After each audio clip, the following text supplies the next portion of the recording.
Let me ask you this here, because in this book, The Future of the Gun, you get into one of the things that I've heard, speaking of like the Bloomberg anti-gun lobbyists, they're like, well, what about these smart guns, these intelligent guns? Tell me about these intelligent guns and why this is a farce that's being promoted by anti-gun lobbyists. Yeah, right. The gun owners are afraid of smart guns, not because of the technologies out there and might be used by somebody, but because it's going to be mandated. New Jersey has law on the books since 2002 that when a smart gun comes available on the market, that can be the only handgun sold in New Jersey once the Attorney General has decided one's on the market. So that's the threat that's out there. The Attorney General, Eric Holder, has talked about this before.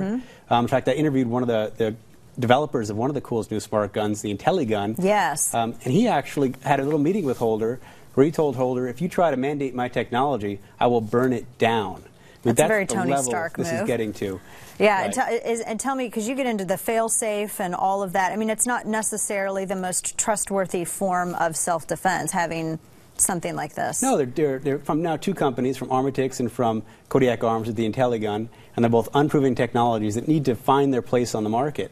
And they're interesting, they're neat. I mean, a prison guard, I would think, would want to have, if it was a workable model of an IntelliGun or some other smart gun, because that gun could literally be taken off him and used right away against him. So there are real practical applications for the technology. That's not a good self-defense piece. But but threatening to mandate also really it, expensive. It shuts it down. Yeah, and John says it's very expensive as well. Yeah, the cost-effective. Well, I think a lot of this. Yeah. I think a lot of this gun control is just to price people out of owning guns, whether it be the fees for transfers that they have or other types of taxes they want to put on guns. In this case, at least initially, it's going to be like $1,800 to go and buy one of these guns. That's true. You know, they're relatively few people. $1,800? My research. Yeah. Well, let me tell you something really interesting. My research shows it's basically. Yeah, go ahead, Frank. Let me tell you something interesting, because right now the worry is this is going to be mandated and then it's going to be used to control individual right. Well, we can spin this around. I've been talking to gun designers and engineers.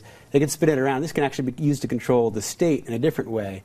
For example, I was talking to one gun designer. They can actually install a tiny camera in the front of a gun so that when you pick up that gun, a police officer takes his gun out of the holster, it automatically would come on and can video whatever he's pointing at downrange to get his point of view of what's really going on. Yeah. So we have an incident like Ferguson where that would come in very handy. What really happened. John Loesch Jr. and Frank Miniter sticking around. Back with more right after this break. Stay with us.